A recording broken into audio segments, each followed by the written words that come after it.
gate of a great Roman city on the empire's northern frontier in Germany. It advertises the presence and the impact of Rome. And it's still here 2,000 years later. Rome was built to last. But it didn't.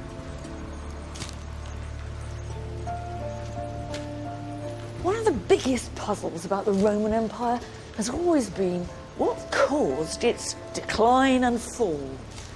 Historians have been debating that one since the 5th century AD, and we still haven't agreed an answer. There are all kinds of theories, from the sensible to the silly. Was it the invasion of barbarian hordes? Or was it galloping inflation? Was it corruption, public and private, too much sex? Or maybe too little sex? Or was it the lead in the water pipes, gradually sending them all mad? Happily, this isn't a multiple choice test. And one thing's for sure, it's all intriguingly complicated. So bear with me.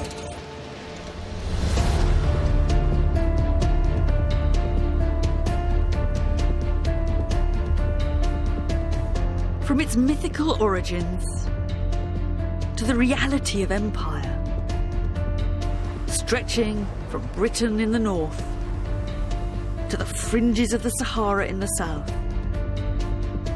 Spain to Israel, the Nile to the Rhine. The Roman world was more culturally diverse, productive and connected than anything that had gone before. We tend to joke when we say all roads lead to Rome, but actually they did. It seemed like Rome had discovered the art of imperial longevity, thriving not only by exploitation, but by creating citizens. And at the very top of the pile was the emperor. We'll probably have to kiss his feet. But the Roman Empire was more vulnerable than it looked.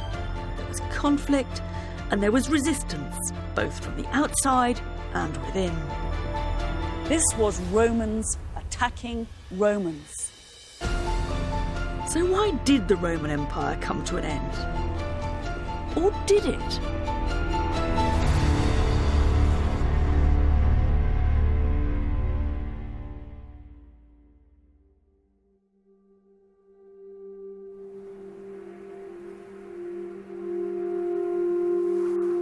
No one's ever going to know for sure what caused Rome's decline.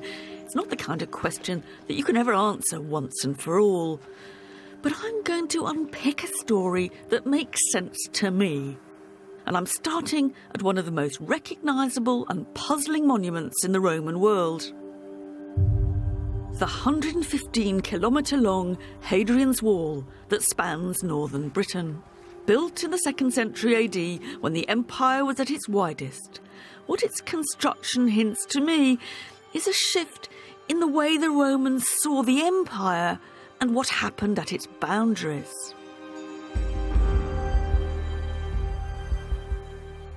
In some ways, Britain was Rome's Afghanistan.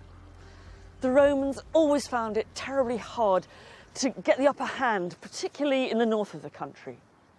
It wasn't that there were loads of pitched battles between Romans and barbarians, but there were decades of terrorism and guerrilla warfare. The wall must have been something to do with controlling that.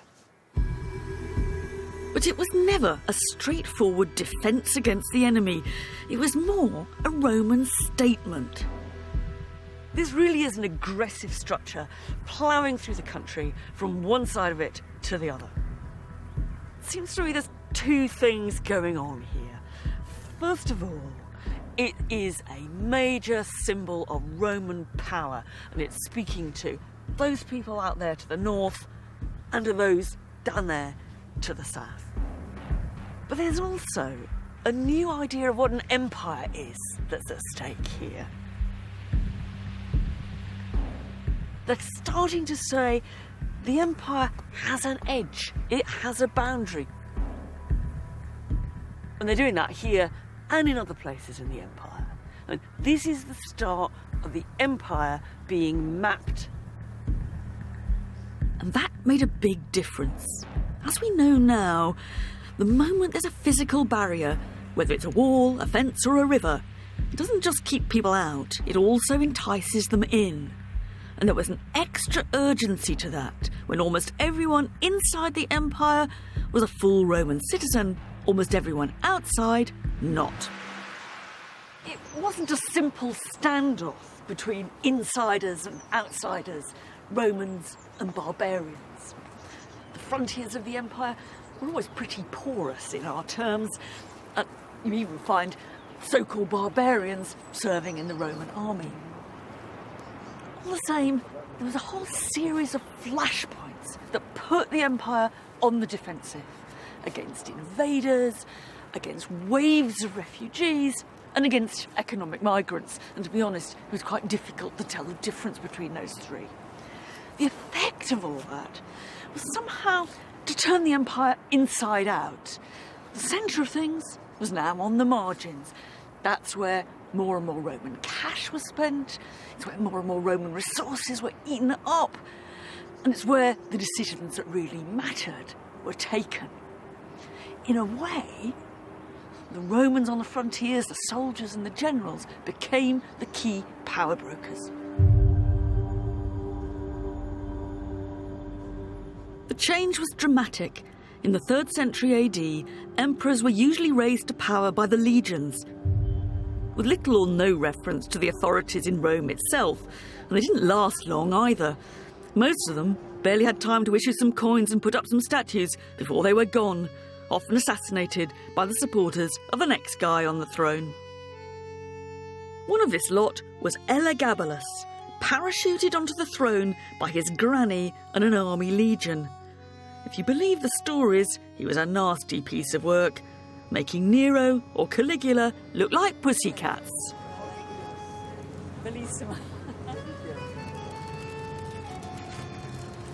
He was particularly well known for his flamboyant banquets. A meal with him was an experience to die for, and sometimes literally. The food was about as far out as you could get. Nightingale's tongues and ostrich brains were particular favourites. But it was artful too. He was particularly keen on colour-coded banquets. All the food in blue or in green. But there were risks. If you were at the bottom of the pecking order, you didn't get real food at all.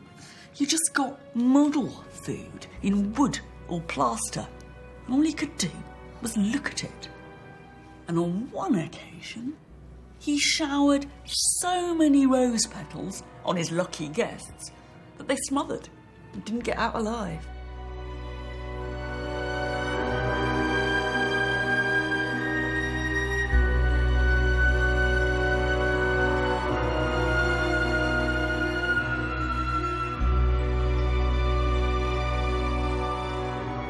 The emperor was a complete fashion freak. He never wore the same pair of shoes twice. He had his mum in the Senate, and he loved being pulled along in a wheelbarrow by naked ladies. He even went so far as to change sex, and he had a vagina surgically constructed. Now, this isn't all literally true. For a start, Elagabalus was only 14 when he came to the throne.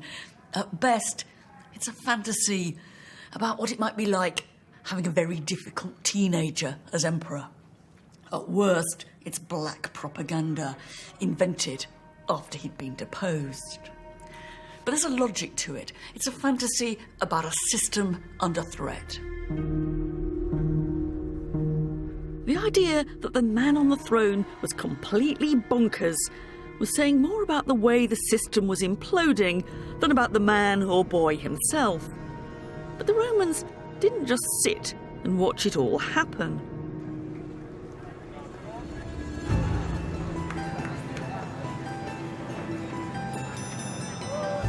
And the best way to explain how they tried to restore order. Prego, signora. Ah, grazie mille. Buon appetito. Is with another meal. This is called pizza romana. And one thing's for sure, no Roman ever ate it, because for a start, they didn't have tomatoes. But if you suspend disbelief for a bit, it's quite a good way of visualising the problems the Roman Empire's facing. The pizza is the empire. Rome is a tomato in the middle. Problem number one, the empire's very big. Communications across it, very slow. But Rome's here. It's really weeks away from getting its commands out to the frontiers. So what do they do about it? Well, as usual, the Romans improvise. They decided to cut the empire in two. It's quite difficult cutting an empire in two. And you can go further. You can say, divide the empire into three with 3 joint emperors. You can even divide it, you can cut it, you can even divide it into 4 with 4 joint emperors. The advantages of this are obvious. You get manageable chunks to administer. 1 emperor for that, 1 for that, 1 for that, 1 for that. The disadvantages are obvious too. This guy decides he wants to have this person's share, and so you get conflict. And what looked as if it was kind of devolution turns out to be disintegration. The other problem they deal with is what to do about Rome. And here we get another kind of devolution. We get a series of mini capitals, and these are the olives, for the different parts of the empire. That one, let's say, is in the east, that's Nicaea. This is Trier in Germany, or Ravenna or Milan in Italy. And those cities can be administrative centres for the different bits, and that makes all the kind of problems of communication and so forth much easier. What do you do about Rome in the middle, when all the decisions really are being made in these other capitals? Well, the answer is that Rome stays looking lovely, it stays being a grand symbolic centre, but it's not really doing anything. In a way, this poor old tomato has become a bit of a white elephant. The city of Romulus no longer controls the Roman world. Of course, it remained hugely symbolic, but some emperors ruled their slice of territory without ever even going to Rome. One-man rule, established by the first Emperor Augustus, was for a time devolved to multiple emperors in a divided empire. And this is the grand imperial throne room of the mini capital at Trier in Germany. It's a building with some powerful messages. It's telling us, for one thing, that Rome was no longer the centre of Roman power. But in its modern reincarnation, there's a clue to an even bigger revolution that was taking place within the empire. It was later converted into a church, and as we'll see, that was no accident.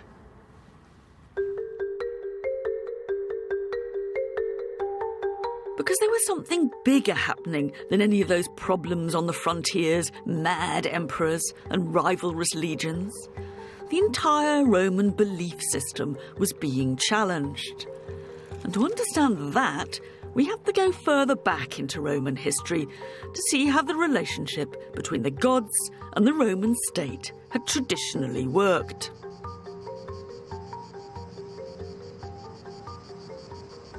This is a Roman temple. You wouldn't come here for services or to be preached at. You wouldn't come to get married or to be part of a congregation. The chances are it'd be locked up most of the year anyway, guarded by some grumpy custodian. But if you did get inside, one thing you certainly would have seen is a statue of the god.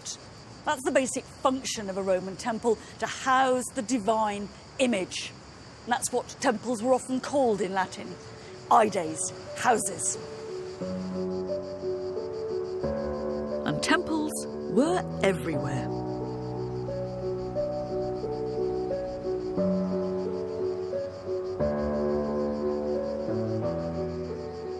So why did they need so many? Well, this one was put up to the god Hercules in the middle of the 2nd century BC, almost certainly with the profits of Roman conquest in the east. And that was a common pattern. A general in the middle of battle would vow a temple to the god if that god would grant him victory. And when the general returns to Rome successful, he uses part of the spoils to finance the building.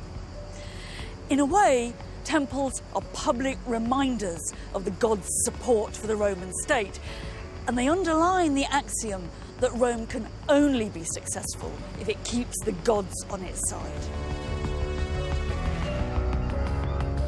And gods is, of course, plural. It might seem obvious, but there were loads of them. And to us, the interaction between them and the Romans can look a bit contractual, even mechanistic. The Romans didn't believe in their gods. They didn't have internal faith in our sense. They simply took it for granted that the gods existed and would help them out so long as they fulfilled their side of the bargain by erecting temples or, above all, by sacrificing to them, usually animals, whether bulls, pigs or sheep. And we can glimpse how important that was in this once splendid sculpture, now a bit stranded in a Roman back street.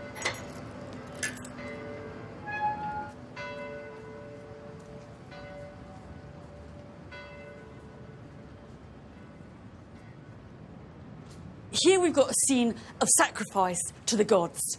On the lower panel, there's a bull actually being slaughtered. And above, the emperor is pouring some kind of libation onto an altar. You can find hundreds of scenes like this across the Roman Empire. And the point they're making is that one of the functions of the emperor was to manage the relationship between humans and the gods. Religion and politics were bound up together.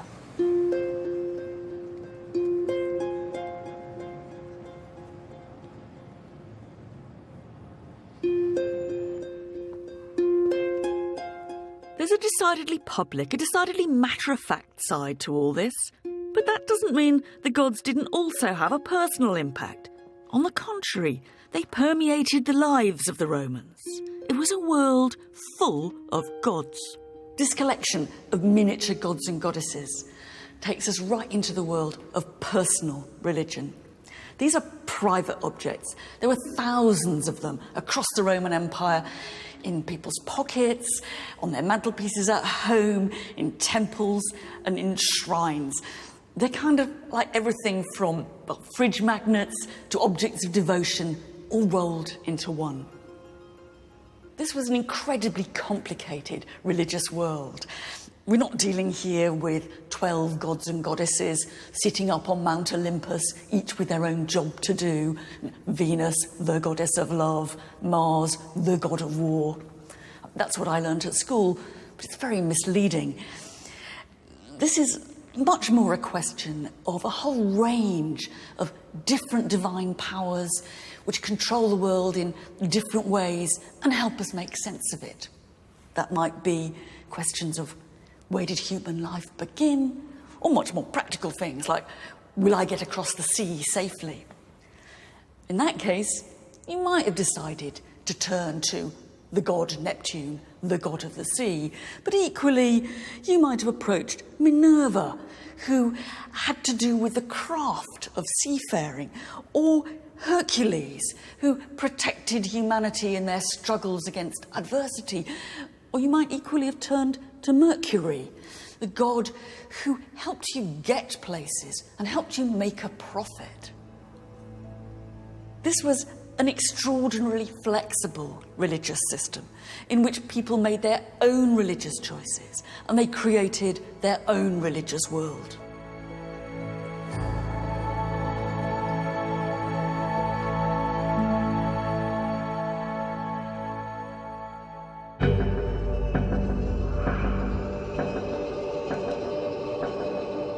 Religion was fundamental for the success of the empire, and the Romans made sure their gratitude was on full display.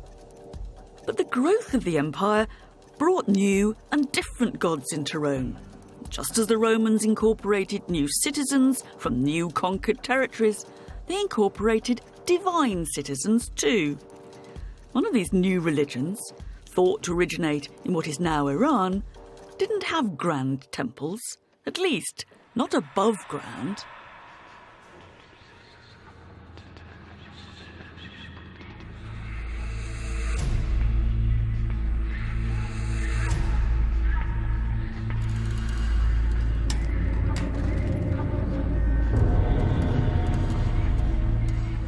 This is a wonderfully preserved temple of the god Mithras on an absolutely standard pattern all across the Roman Empire. They look a bit like this.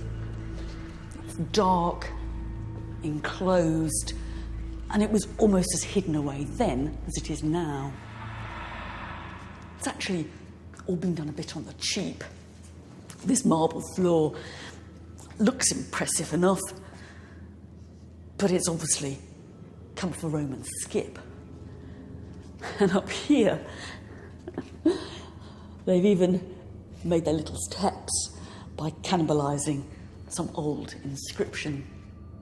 Using whatever they could lay their hands on, they created an underground religious world, a cave, which was thought to be an image for the cosmos itself. This was a place where people came together to worship. The worshippers would have reclined here just as if they were dining, and presumably whatever ritual went on in the middle. To judge from the image of Mithras himself, usually shown killing a bull, animal sacrifice was central, even if other details are pretty mysterious. What we do know is that it was entirely men. This was about the most blokish religion in the Roman Empire, which is saying something. It was also a religion of initiation. You went through a series of stages or grades of initiation and getting closer all the time to a vision of the divine truth. The best clues to the strange world of Mithras comes from the imagery salvaged from several of his temples. You've got Mithras himself plunging his dagger into the side of the sacrificial bull, and he's wearing a very distinctively shaped Persian hat, signalling that he comes from the margins or outside of the Roman world. And there's something, I think, about the exoticism of all this, which must have been part of its attraction. But exotic or not, it still fitted comfortably enough in the Roman world of polytheism. Real problems began when monotheistic religions came into contact with Rome. The worship of just one god and the exclusion of all others was something that went against basic Roman assumptions.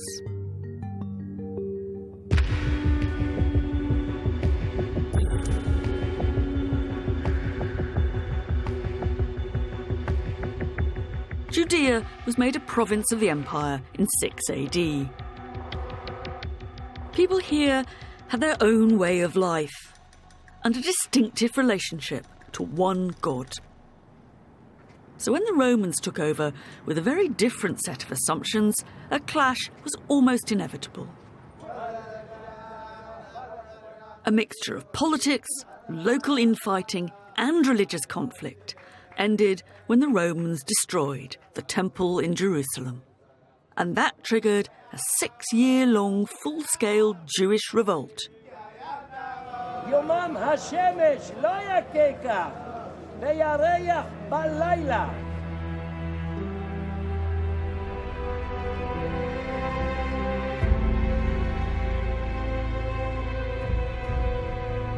The end of that war came at a desert outpost called Masada.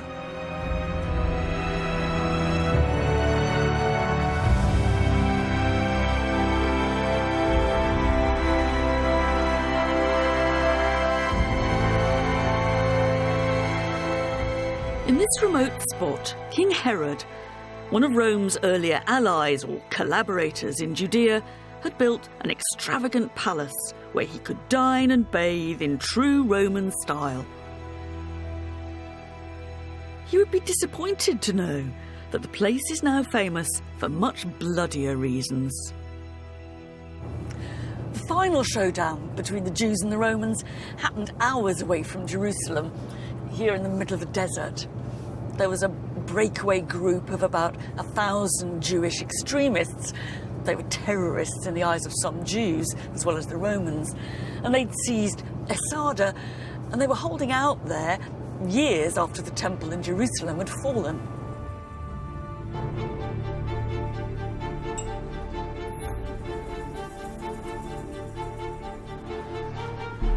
The Jewish rebels made this rock their base and eventually met their deaths when the Romans caught up with them. To understand what happened next, I'm meeting historian Greg Wolfe in the ruins of the old palace. These forts look very impressive laid out as they are below. But at the time they were built, Jerusalem had fallen, the temple was destroyed, there's no opposition anywhere else. There was still a small group of people holding out up here for years. They're almost forgotten until a Roman governor decides he really ought to sort it out. And he sends the legions here. And so this is what we see here. It's a trace of a cleaning up operation. You can still make out where the forts and the siege wall are. And at a weak point in the cliffs, a ramp was built for a battering ram, and the Romans broke through the rebels' defences. One Jewish rebel, turned traitor, then Roman historian, recorded what happened next, although his version of events has long been disputed. We have this extraordinary story told by a very, very unreliable source who says that when the Romans got up here, when they built their ramp, their siege ramp, they came in, what they found was no living person. Nearly 1,000 people who'd been up here had, in some kind of mixture of suicide pacts and self-slaughter, had just gone, and there was nobody left except for piles of bodies and enough food to show they could have held out forever. But if this is true, who knows? It's become a powerful modern myth. So it's a story of heroic self-sacrifice for the cause. Self-sacrifice and no surrender, and that's what Masada means now, no surrender. Only a handful of bodies have ever been found here, and who they were is unclear. But the story of rebels who preferred suicide to enslavement lives on, and Masada remains a symbol of Jewish resistance. The conflict behind all this is often framed in religious terms, but the truth is more complex. You'd expect some kind of clash, wouldn't you? Because you've got a culture in Judaism which insists that there's only one God, dealing with a Roman imperial power that insists there's lots of gods. I mean, that appears irreconcilable. Yes, although there are things about what the Jews do that looks very familiar to a Roman eye. They perform animal sacrifice, they have a huge temple at the centre, and perhaps most of all, it's a religion grounded in one ritual landscape, one sense of place. It's a religion of somewhere. Which they can always manage that, can't they? That you can have a religion pretty much that is as weird to them as you can imagine, so long as it sort of belongs to somebody. So they're sort of happy with the goddess Isis because she's the Egyptians' goddess. The Romans didn't expect those they conquered to abandon their own gods. Part of the point of polytheism is that it can accept and incorporate new and different divine powers. But they did expect them to recognise the relationship between the Roman state and religion. For the Jews, it's much more difficult to accommodate the Romans because their own history by now is a history of being subjected to one empire after another and being subjected to persecutions of different kinds. And so it's much more difficult for the Jews to fit the Romans into the system rather than the Romans to fit the Jews into their system. And that's where things broke down.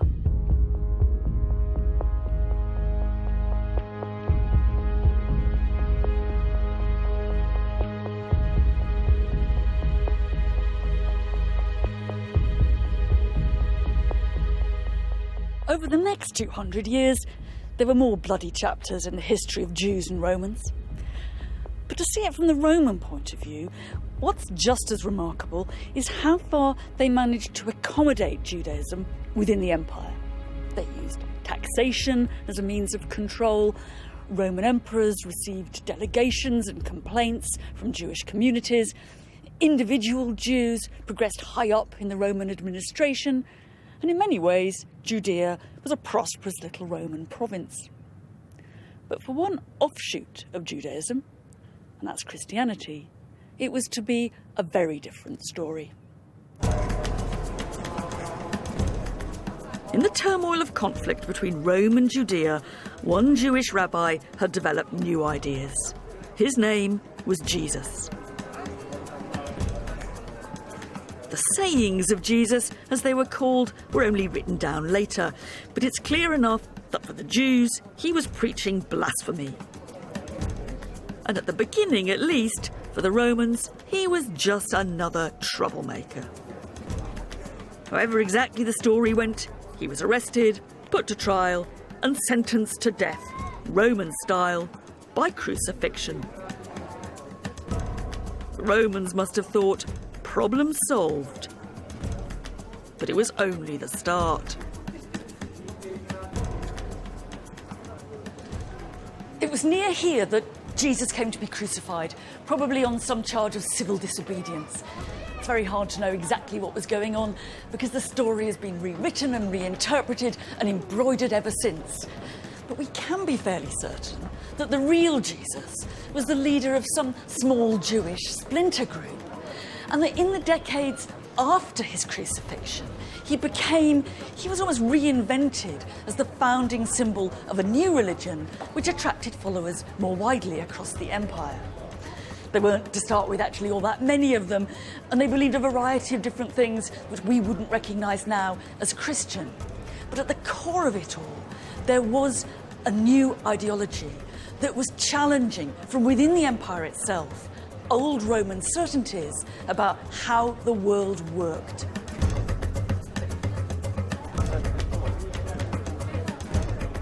Today, Christian pilgrims from all over the world flock to Jerusalem to visit the spot where Jesus was buried. In the appropriately named Church of the Holy Sepulchre.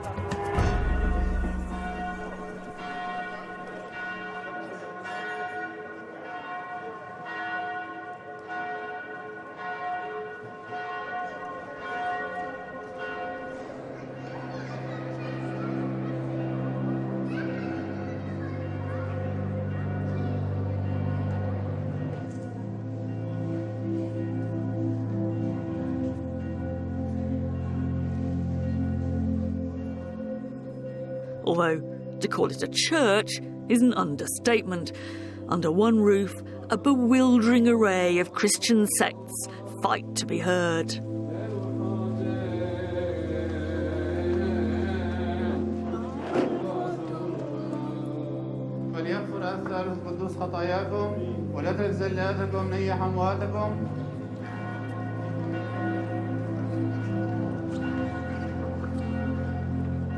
And the biggest queue of pilgrims and curious tourists is by the shrine that surrounds Jesus' tomb. This is the holiest site in Christendom. The idea that Jesus rose from the dead would have been the least puzzling part of Christian teaching for most Romans. There was a combination of far more radical ideas than that. It wasn't just that there was only one God. Those who followed Jesus could take no part in sacrifice, and they were to prepare themselves for the kingdom of God, which transcended the earthly power of Rome, and which might be coming soon. Add to that the very strange notion that poverty was a virtue, not a misfortune, and some pretty hardline views about sex.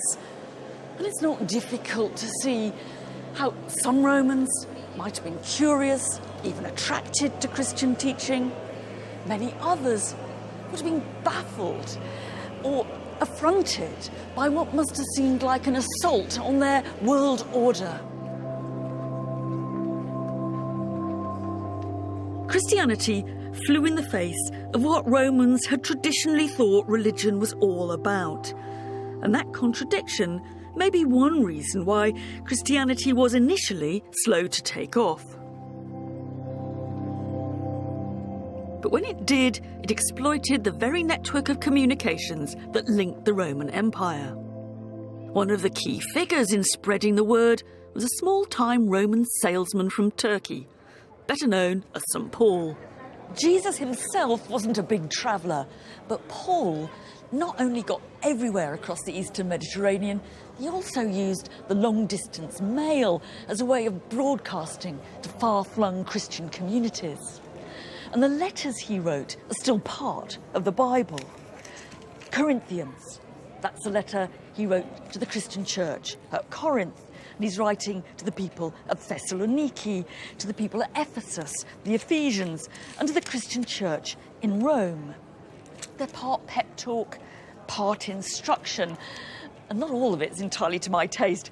Man is the head of woman, he says. It's never going to be my motto. But what does strike me are the geographical horizons that these letters display. He talks about being in Macedonia and going to travel to Ephesus and then move on to Corinth. It's the connectivity of the Roman Empire that these Christians are exploiting. Christianity was born within the Roman Empire, and the people who became its followers rode on its connectivity. In port towns like Corinth and Thessaloniki, you could find goods, work, and a new spiritual guide. The empire's trade routes became Christianity's broadcasting service.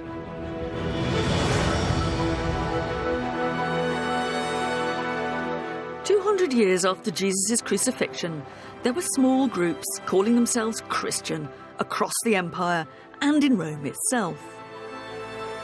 Though there were not many in total, perhaps 200,000 out of an empire of 50 million, and there were very different shades of Christian too. This is a tombstone that really parades its Christianity. And the key word is this, written in Greek. It's ichthus, which means fish. It's not just a fish, because the letters of that word are also the first letters of a famous Christian slogan reading, Jesus Christ, the Son of God, our Saviour. Now, why they used that slogan, it's not absolutely clear. They might have been wanting a bit of secrecy. But if so, ichthus isn't a terribly clever disguise. It's much more likely that this is an attempt to represent God and to wonder how God should be represented. They're thinking about encoding God in language and in visual symbol. But there's more to this, and there's more gods in this tombstone. Up here, these two letters, DM, stand for Dis Manibus, to the gods of the departed spirits, the absolutely classic traditional pagan gods of the dead. So here we've got both Christianity and paganism on the same stone, and it's a wonderful encapsulation of just that blurry boundary between Christianity and paganism in the first Christian centuries.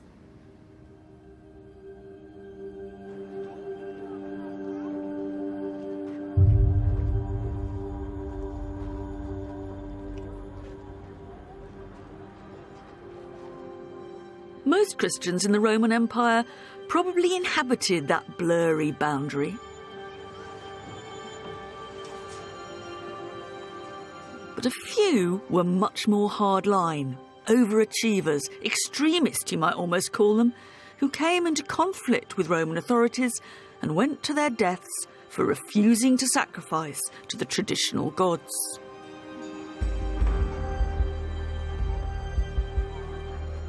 One spring day in 203 AD, a young Roman woman, the mother of a small baby, was thrown to the wild beasts in an amphitheatre not unlike this one. She was taunted, she was whipped and maimed by the animals, but not killed.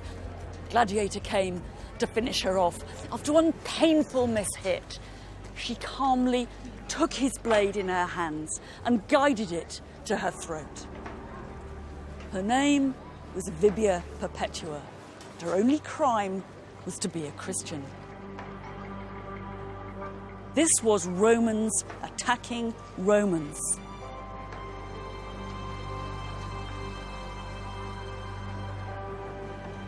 We tend to assume that Romans loved the spectacle of Christians thrown to the lions in the amphitheatre, but it really wasn't quite that simple. An amphitheatre was a highly ordered microcosm of Roman society. The spectators sat in a rigid hierarchy according to their social place. You couldn't just choose to shell out for a good seat on the front row like you can now. And the victims in the centre, the slaves and the condemned criminals, were by definition outsiders. They were never intended to be young Roman mothers like Perpetua, one of their own.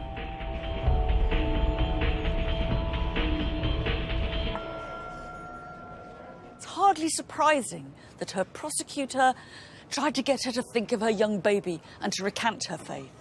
And it's hardly surprising that the crowd, as they watched Perpetua die, both jeered and shuddered. Perpetua's story of pious resistance and brutal execution has become part of the Christian narrative of good against evil, where many non-Christians must have seen stubborn, self-willed self-destruction. Christians saw in martyrdom a powerful advertisement for their faith.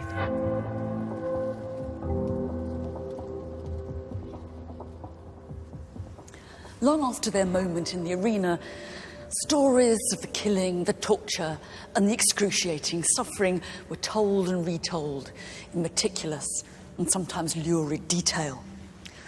The bravery of the martyrs in the face of sadistic cruelty seemed to validate the faith for which they died and to offer other Christians an example they might glorify, though not follow.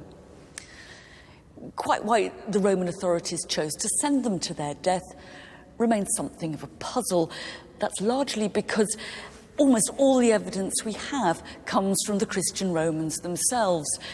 It's an extreme example of history being written by the winners.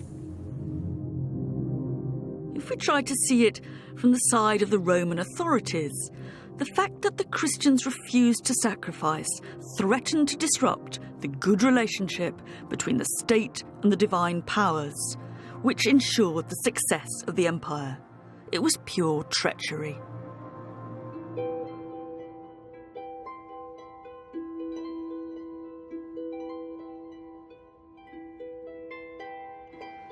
In the middle of the 3rd century, less than 50 years after Perpetua's death, one emperor decided to bring things back into line and to restore order with a piece of paper.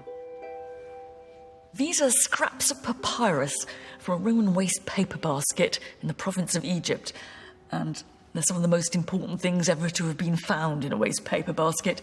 And it's also a wonderful example of Roman bureaucraties.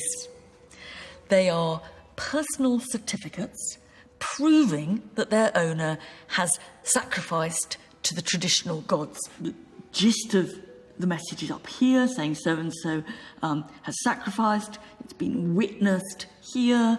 And then one of the witnesses has signed. His name was Hermas. And this guy's actually signed several of these certificates. The reason why he's done that is because the Emperor Decius had ordered that everybody in the empire should prove they'd sacrificed to the gods. This is often treated as a centralised persecution of the Christians because, of course, true Christians couldn't sacrifice to the traditional gods.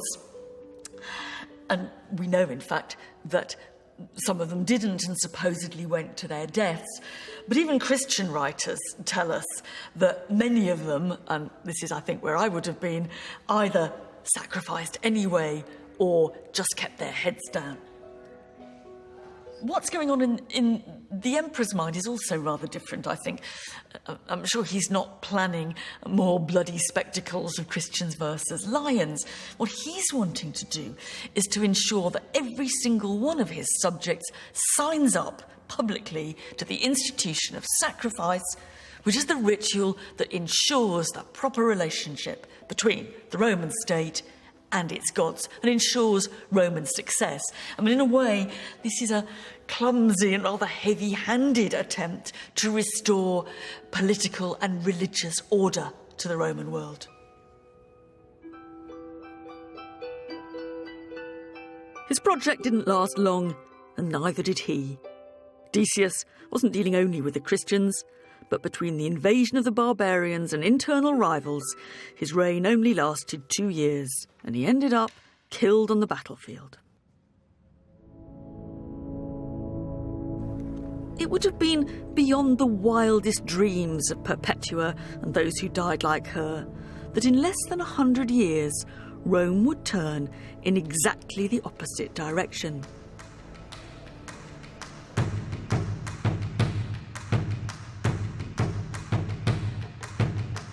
After a century of chaos, one emperor made a pact with the very religion that looked as if it was undermining the empire.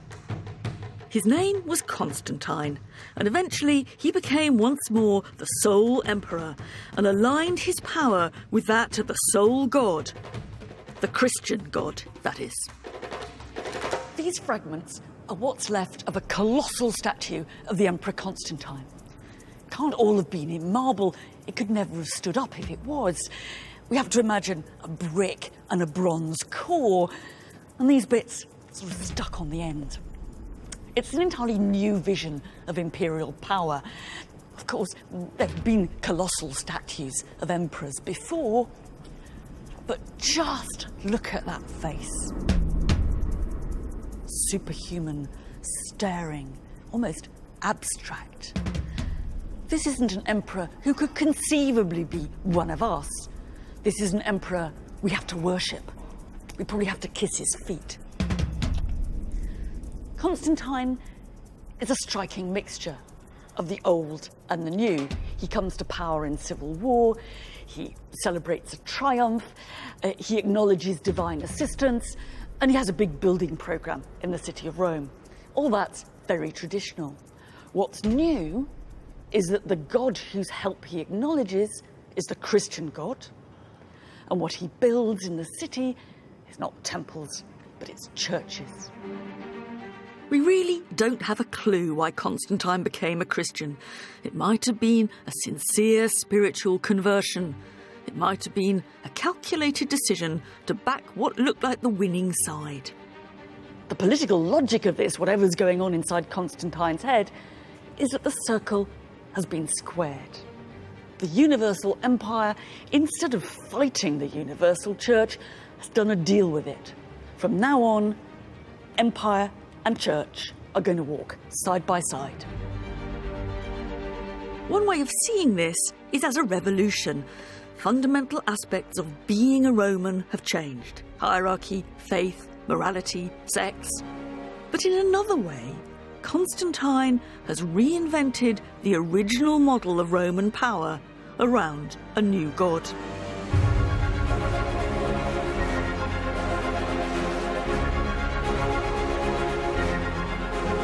And he sealed the deal by building a new capital, which eventually became the new Rome. Constantine's city was Constantinople. We now know it as Istanbul.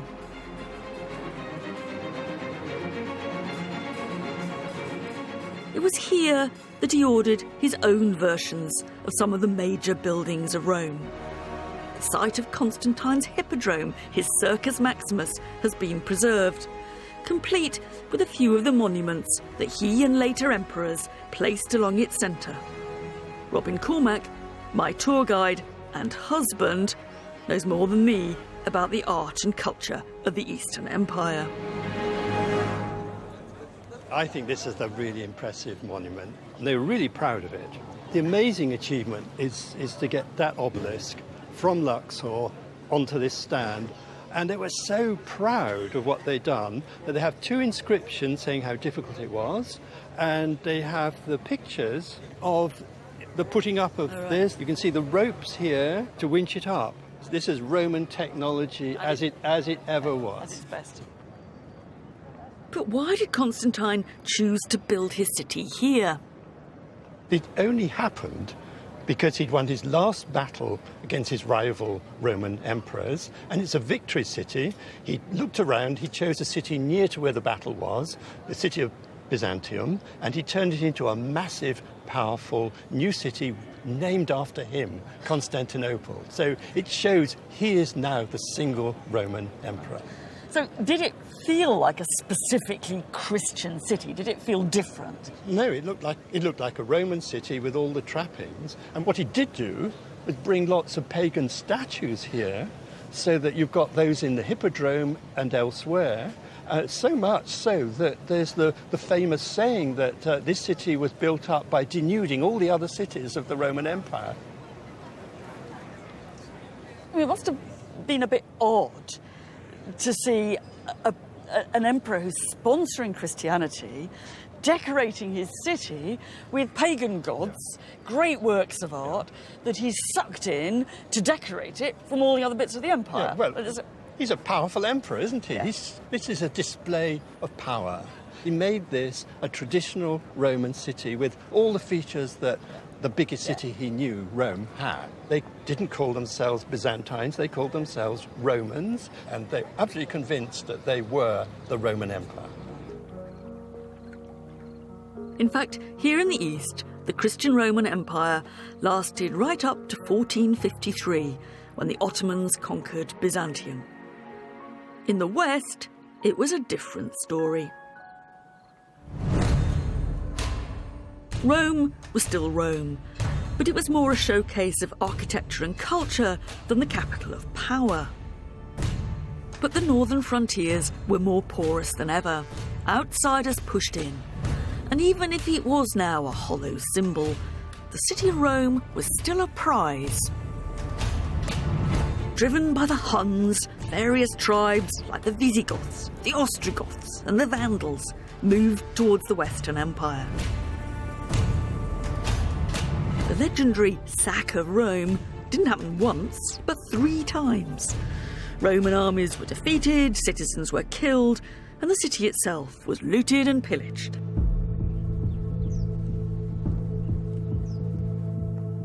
The very words barbarian and vandal now conjure up a picture of wanton destruction of all that's civilised. But that popular image, powerful as it is quite unfair. This is a wonderfully vivid 19th century attempt to picture the barbarian hordes in action, destroying the city of Rome.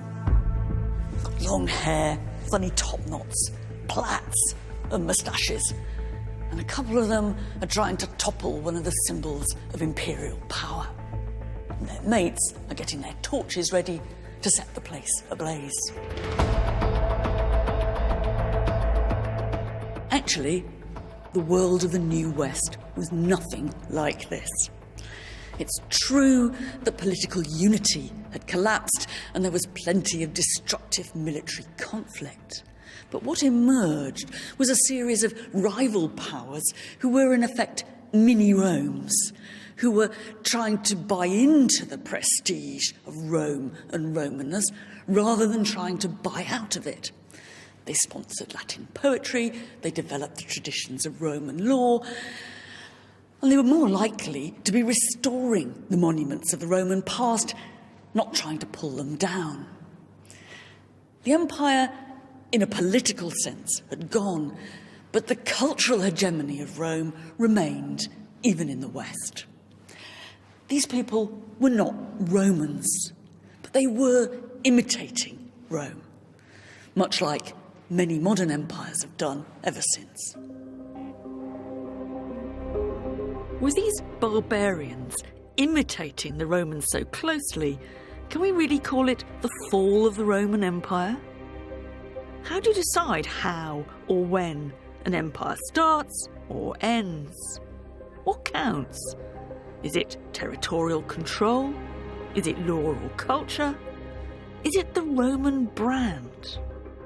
There has been an enormous transformation, and in many ways, this is no longer the empire that looked back to Romulus with his definition of what it meant to be a Roman. It's a transformation, a revolution almost, that I see clearly here in what was once Rome's mini capital of Trier in Germany, in the grand imperial throne room that later became a church.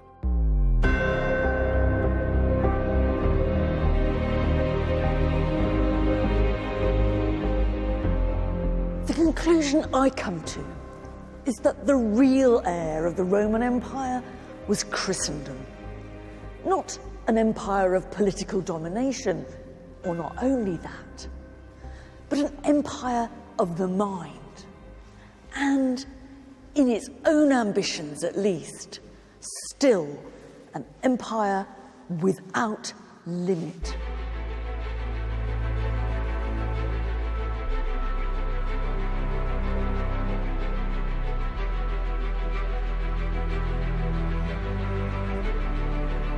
From the mythical beginnings of Romulus and Remus to the political and military systems that enabled expansion, it's the image of Rome that, for better or worse, has acted as a benchmark for so many later empires.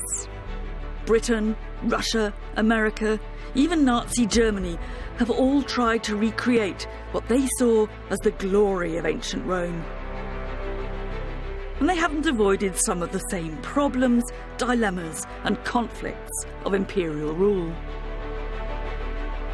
Today in the West, we still wonder where our boundaries lie and what limits should be placed on inclusion. We've inherited the Romans' ambivalence too, questioning whether the ends ever justify the means, the tears alongside the victory parades.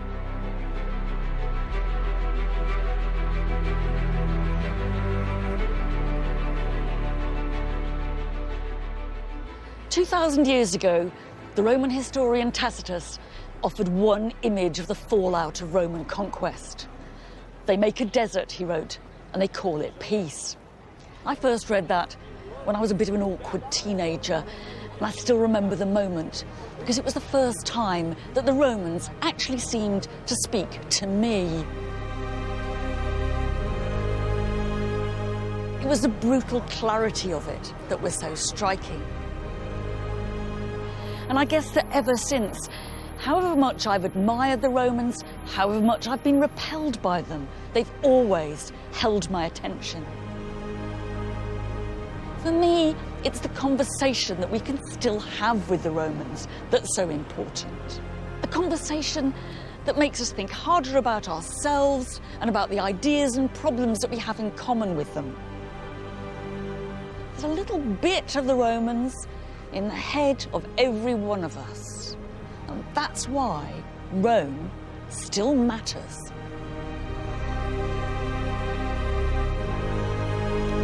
If you missed BBC4's fascinating series tracing the story of the most famous trade route in history, all episodes of The Silk Road are available to watch now on BBC iPlayer. Next, here on BBC Two, Stephen Fry mulls over some medical matters in QI.